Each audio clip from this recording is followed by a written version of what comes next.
Well, welcome to the peace and tranquility of the Alps in the summer. I've seen things you people wouldn't believe. All those moments will be lost in time.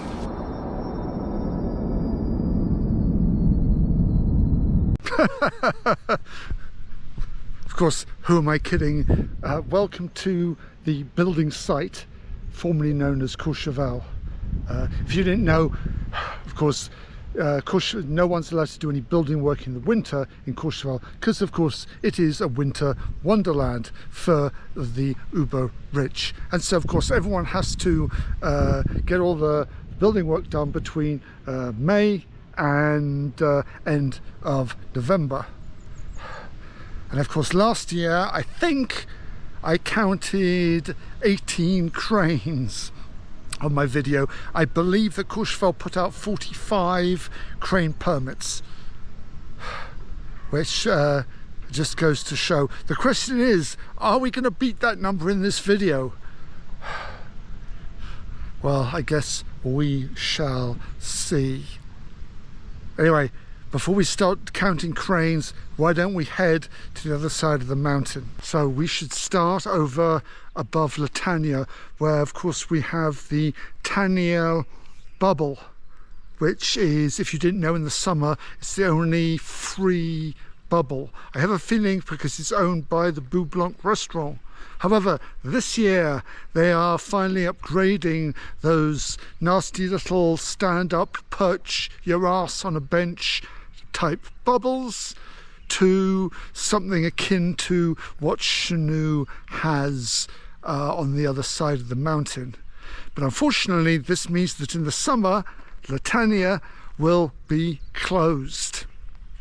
So the question you're going to ask me is, how do I go and have lunch at the Byblos? If you want to come up from Le Prat, the forage chair will be free this summer. And of course, from the forage chair, you can see, if I just spin around, that the Byblos is just over there, which is super simple. I also believe that the Chalet bubble over in Courchevel will be free for pedestrians. And from there, there's only like a 20 to 30 minute walk, again downhill, down to the Byblos, which is very easy. And then afterwards, after you have had a very nice lunch on their terrace, there is about a 25-minute walk through the forest back to the top of Courchevel 1850, and it's all downhill. I mean, 95% of it is all downhill, so it's super easy. You just have to be a bit careful for exposed roots and rocks. Trust me, I carried someone all the way back from the Byblos back to Courchevel, and so if I can do it, everyone can do it. Anyway, back to the building work in Courchevel. To start our crane count out strong, of course, we have to, of course, be looking at the Sivoliere apartments at the top of the Chalet, which, again, in the second year, they are, they've reached, the fine ones have reached roof level. They're coming along big times. Anyway, they've got two big old cranes up here at the moment. Probably, I'd say, this summer, the biggest building work that's going on. On the other side of the road from the Sivoliere apartments, they of course are rebuilding a chalet that got knocked down. As you can see at the moment, it's purely putting in the foundations. But I believe that the chalet is in some way linked to the owners of the Sivoliere apartments. Moving slightly down the road, of course, you can see a massive digger on the opposite side. This is the demolition and construction of what used to be the Chalet Trappeurs, which was a little chalet, one floor above ground and I think 3 or 2 below ground. However, as normal, they are using up every bit of space that they can. And of course, they get another crane. So as we get to the bottom of the Rue de Nogetil, well, we have to talk about the great hole of Courchevel that I made a little video about it last year. However, you're being let to know they finally hit the bottom. When I say the bottom, the centre, the core of the earth. No, they've hit their base, and they are built the foundations, and I think they're building the first floor now. However, they need 2 cranes. Okay, so coming down to the bottom of my street, the Rue de Nogetil, we of course have this municipal building behind here, which of course is in the process of demolition. It's going to be turned into another Vallat project called Antares, I do believe. And what is holding them up at the moment is, of course, on the top of the building there is a communication array, which I guess is rather quite important. And so they've actually been installing a new pylon up there, basically so they can double up the number of whatever they are, dishes, arrays, transceivers, so they can knock the building down without everyone's phone not working. This of course also highlights one very important point: when they start demolishing this, and also when the new building is erected, of course all the parking that was by the side of this old municipal building will of course disappear. And of course the Rue de Nogetil is one of the last free roads for parking in Courchevel, and that's very important for very many people.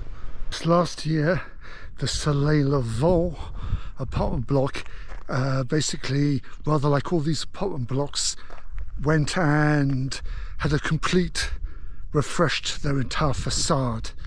And of course to pay for it they added a few more, like a few more suites right in the roof line, making a pitched roof instead of the old flat one. Unfortunately, of course, rather like many of these projects, they got caught out in November when we had an early dump of snow, and so not only does the roof still need to be done, but of course looks like the rear also needs to be done. The front is looking really good, and of course they only have 1 crane this year.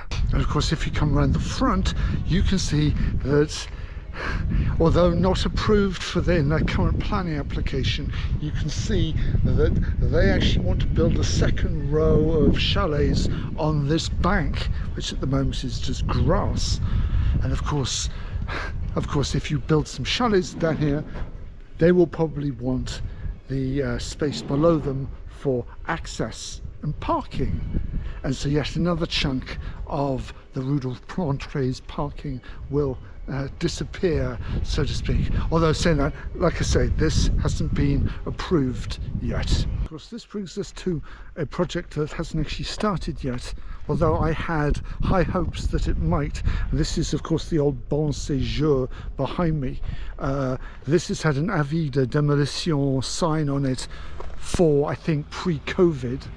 And yeah, it's starting to look really long in the tooth. When I say that, if you look at a photo of the Bon Séjour back in the 60s and look at a photo of it from like now, it's identical. I mean, looking a bit more haggard than normal. Anyway, back in March of the season, I, while passing, came across a meeting between someone wearing a Courchevel jacket and a group of other people, including a demolition company.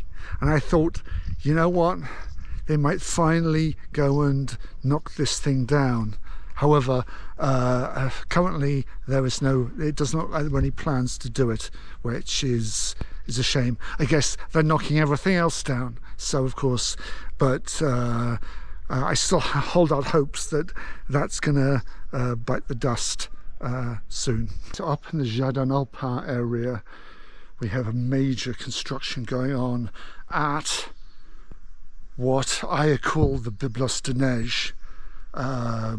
Of course, I think they also refer to it as the Palace de Neiges, which I always find strange as it's not a palace classification. From what I understand, back in 2023, this was purchased by Société de Bains de Mer, and it is currently being completely redeveloped for what is going to be called the Monte Carlo 1 Courchevel.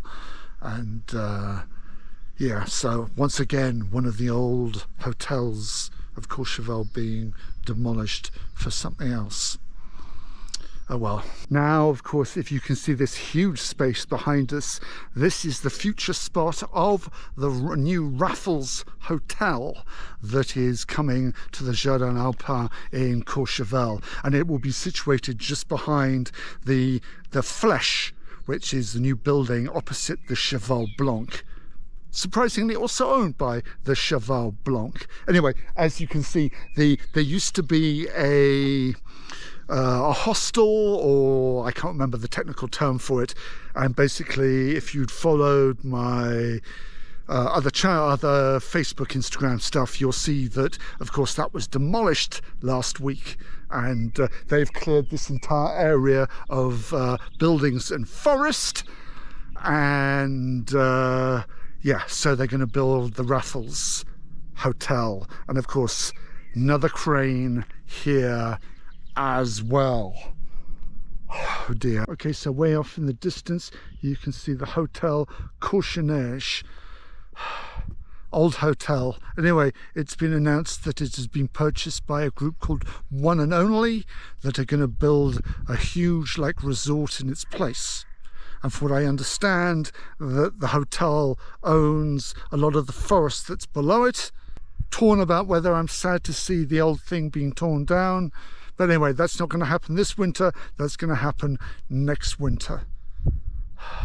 So here's a little bit of an oddity.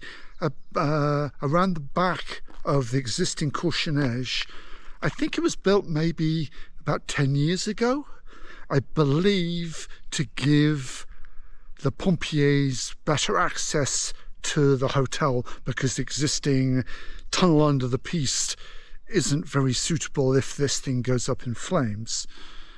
But I don't believe it was ever used. It was like this thing was built and this tunnel was built and nothing has been done with it. I believe possibly that this could be the new entrance to the new one and only resort, if it's built here, because it would give much easier access via the Jardin Alpes than it would by the Bellecote at the moment.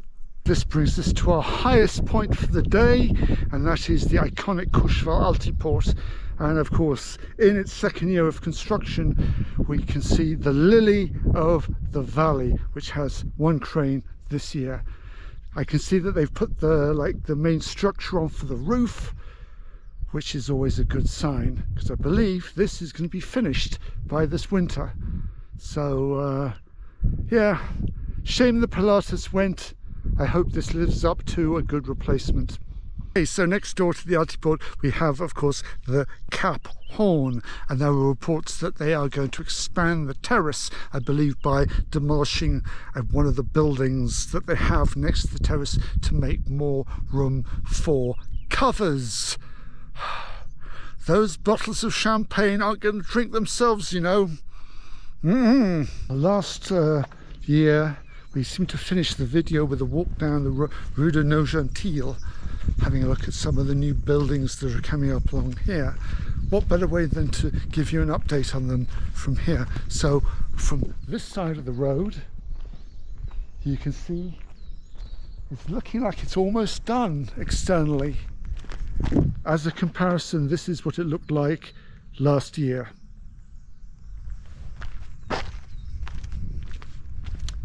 Yeah, so that's going to be ready by this winter. And of course we have this, as you can see that they finished the foundations of it. Again, I think it could be two chalets. They don't look like they're completely linked together. However, also another crane. Okay, so the chalet behind me was demolished last year, and by the looks of it, they are now sort of at ground level. They went down, I think, 2 stories. Oh, and another crane. And then 2 doors down we have what used to be Chalet Triskill, which I think was rather quirky, like hexagonal chalet. Well, it's not anymore, it's just a massive hole. Well, the life cycle of a chalet in Courchevel. Again, behind me here we have what used to be the Hotel Bellecote, another classic Courchevel hotel. They finished demolition right at the end of last summer, and now we have a massive gaping hole, and presumably they're going to start construction. And they have a crane. Who would have thought it? We have the St Roch hotel that I think when I last filmed it last year, it was not what it was now. It's looking very, I'm not going to say finished, but I'm going to say it should be ready by this winter. In the Croisette, and of course we have the remains of the Grand Alpes hotel, which of course had that suspicious fire last winter. As you can see that they have they're not doing a full demolition, they're just stripping it back to like foundations or the undamaged stuff, and they're going to start repairing it very soon. Again, another crane for the count going on there. I better no one warn Putin about this one then. And on the other side of the road we have what used to be the Hotel Anemones, which is quietly being gutted, as you can see where those orange doors are. After it was a hotel, then it was a chalet hotel, then nice little accommodation, especially right in the middle of town. However, no more, gutted. And that of course brings us to the end of our journey. As we of course look out over 1650, I can see that they have two cranes erected, one at the top of the Belvedere and one in the middle of town, where I think they're going to be repairing one of the fire damaged buildings and maybe the redevelopment of what used to be the Cessna Hotel. Whatever they're doing there now, they're making a real dog's breakfast of the high street. They've intruded on it and removed all the parking. Well, at least it's not 1850. And as always, if you had enjoyed these little videos, you know, subscribe, like, leave a comment. I'm sure you must have some opinion on all of the destruction that's going on in Courchevel. And on that, I will see you in the next video about the summer. Ciao.